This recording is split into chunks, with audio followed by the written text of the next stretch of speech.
Assalamualaikum warahmatullahi wabarakatuh. Apa kabar anak-anak ibu semua?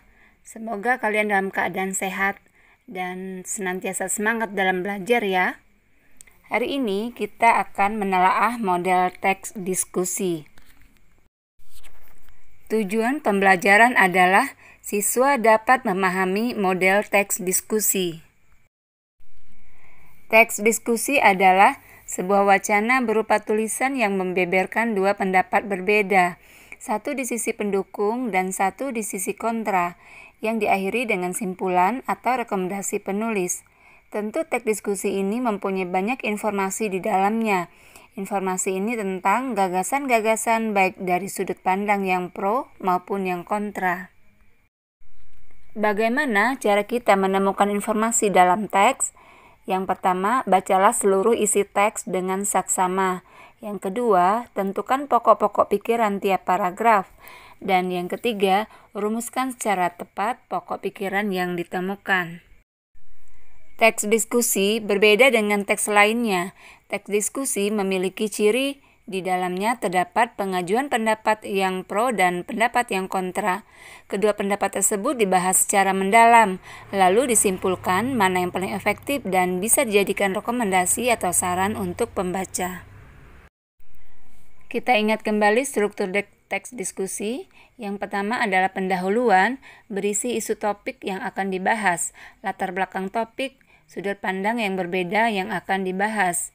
Kemudian yang kedua, isi, berisi gagasan-gagasan baik yang mendukung maupun yang kontra, disertai alasan dan bukti pendukung dengan menggunakan bahasa yang persuasif dan kohesif. Kemudian yang ketiga, kesimpulan, berisi simpulan argumen dari dua sisi, mengevaluasi argumen yang paling efektif, disertai rekomendasi dari penulis. Mari kita telaah model teks diskusi berikut ini. Kita identifikasi informasi yang terdapat di dalamnya dan kesesuaian isi teks dengan struktur teks diskusi.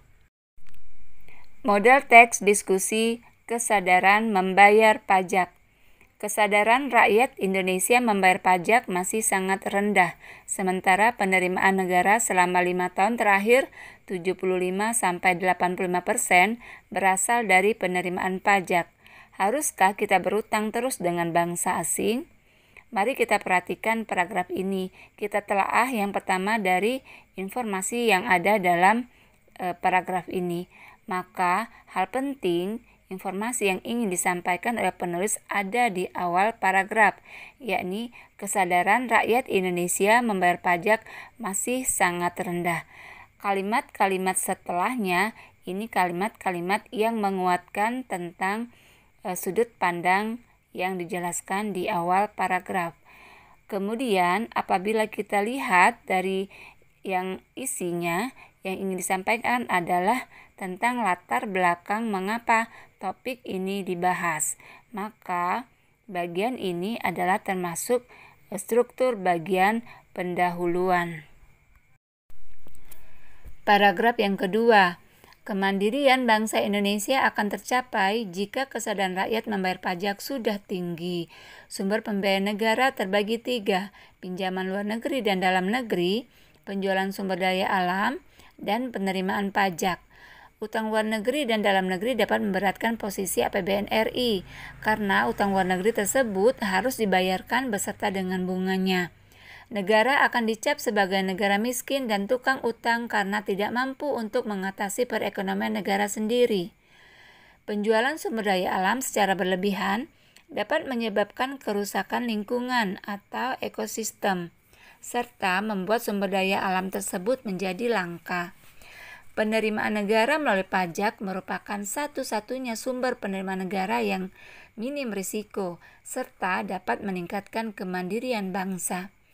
Jika kita perhatikan paragraf ini, maka hal penting atau informasi penting yang ingin disampaikan oleh penulis ada di awal paragraf, yakni kemandirian bangsa Indonesia akan tercapai jika kesadaran rakyat membayar pajak sudah tinggi.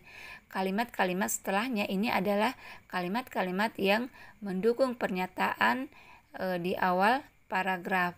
Karena di sini disampaikan bahwa satu-satunya sumber penerimaan negara yang minim risiko itu adalah dari penerimaan pajak. Kemudian apabila kita lihat dari segi struktur, maka paragraf yang kedua ini sudah masuk kepada argumen, ya, yakni argumen yang mendukung pernyataan di awal teks. Karena di sini disertakan bukti dan alasannya. Dijelaskan bagaimana sumber pembiayaan negara itu yang paling minim resiko itu adalah membayar pajak. Paragraf berikutnya, pertumbuhan ekonomi Indonesia menurut data World Bank tahun 2014, Gross Domestic Product Indonesia menduduki peringkat 16 besar tertinggi di dunia. Potensi kemandirian Indonesia sangat tinggi. Sayangnya, dalam 5 tahun terakhir, tax ratio cukup rendah dan target pajak tidak tercapai, yang salah satunya disebabkan oleh rendahnya tingkat kepatuhan wajib pajak dalam melaksanakan kewajiban perpajakannya. Hanya tingkat kepatuhan wajib pajak badan 55% dan 25% tingkat kepatuhan wajib pajak perorangan. Di lain pihak, penerimaan negara dari penjualan sumber daya alam semakin mengecil sejak tahun 1982. Sebelumnya, primadona penerimaan negara adalah dari penjualan sumber daya alam. Kemandirian bangsa ke depan sangat tergantung kepada kesadaran rakyat membayar pajak. Bila kita perhatikan paragraf ini, maka hal penting atau informasi penting yang ingin disampaikan terdapat di awal paragraf, yakni pertumbuhan ekonomi Indonesia menurut data World Bank tahun 2014, Gross Domestic Product Indonesia menduduki peringkat 16 besar tertinggi di dunia. Kalimat-kalimat setelah itu adalah kalimat-kalimat yang mendukung pernyataan di awal paragraf, karena di sini dinyatakan bahwa seharusnya potensi kemandirian bangsa Indonesia-nya ini tinggi, tetapi tidak dibarengi dengan tingkat kepatuhan dalam membayar pajak. Kemudian, apabila ditinjau dari segi struktur, maka paragraf yang ketiga ini masih masuk kepada argumen yang mendukung, karena di sini masih menekankan tentang pentingnya atau masih rendahnya kesadaran rakyat dalam membayar pajak. Paragraf yang berikutnya, banyak juga orang yang merasa tidak perlu menyumbang kepada negara. Mereka berpikir negaralah yang seharusnya menyejahterakan rakyatnya. Mereka adalah sekelompok masyarakat kontra prestasi pajak, menolak membayar pajak dengan melakukan demonstrasi. Padahal mereka justru kelompok penikmat pajak, bukan pembayar pajak yang juga dikenal sebagai anggota masyarakat yang tergolong sebagai penikmat pajak tanpa berkontribusi. Yang patut disayangkan, ada juga anggota masyarakat yang merusak fasilitas umum yang dibiayai oleh pajak. Tindakan ini seperti merusak barang yang kita beli dengan keringat sendiri. Siswa atau mahasiswa yang malas belajar, tidak gigih menuntut ilmu pun termasuk kelompok ini, karena semua fasilitas pendidikan dibiayai oleh pajak. Apabila kita cermati, maka paragraf ini hal penting yang ingin disampaikan atau informasi penting yang ingin disampaikan oleh penulis ada di awal paragraf, bahwa banyak juga orang yang merasa tidak perlu menyumbang kepada negara. Mereka berpikir negaralah yang harus menyejahterakan rakyatnya. Nah, kalimat-kalimat setelah itu mendukung pernyataan di awal paragraf. Bagaimana tentang orang-orang yang kontra prestasi pajak, menolak membayar pajak, kemudian tetapi justru mereka adalah penikmat pajak. Nah, kemudian apabila kita lihat dari segi struktur, maka ini termasuk dari argumen yang kontra. Mengapa? Karena di sini terdapat perbedaan pendapat, sudut pandang. Apabila sebelumnya sudut pandangnya menyetujui tentang pembayaran pajak, tetapi pada paragraf yang keempat ini menolak, sudut pandang menolak membayar pajak. Paragraf yang berikutnya, kelompok kontra prestasi lainnya adalah yang kecewa karena anggaran negara yang dibiayai pajak itu dikorupsi. Mereka berpikir, untuk apa bayar pajak jika untuk dikorupsi? Korupsi tindakan yang sangat salah, tidak membayar pajak juga sangat salah. Koruptor dan wajib pajak yang tidak membayar pajak adalah warga negara yang tidak membela negaranya. Mereka jenis warga yang bertentangan dengan tujuan negara untuk mensejahterakan rakyatnya. Apabila kita perhatikan, maka hal penting atau informasi penting yang ingin disampaikan di awal paragraf, yakni kelompok kontra prestasi lainnya adalah yang kecewa karena anggaran negara yang dibiayai pajak itu dikorupsi. Karena kalimat-kalimat setelahnya ini adalah kalimat-kalimat yang menjelaskan pernyataan di awal paragraf. Kemudian apabila dilihat dari segi struktur, maka ini masih termasuk dari argumen kontra. Mengapa? Karena jelas di sini dikatakan kelompok kontra prestasi lainnya. Maka ini adalah masih menunjukkan argumen kontra. Paragraf berikutnya, wajib pajak yang patuh membayar pajak adalah patriot bangsa.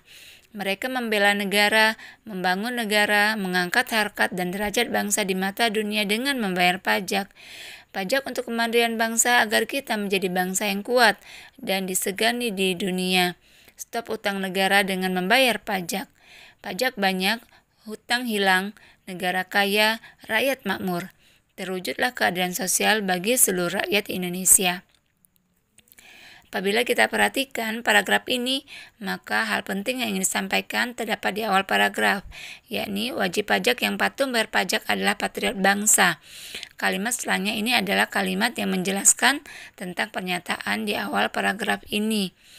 Kemudian, paragraf ini termasuk pada struktur simpulan, karena di sini terdapat penyimpulan bahwa yang membayar pajak itu adalah mereka yang disebut patriot bangsa.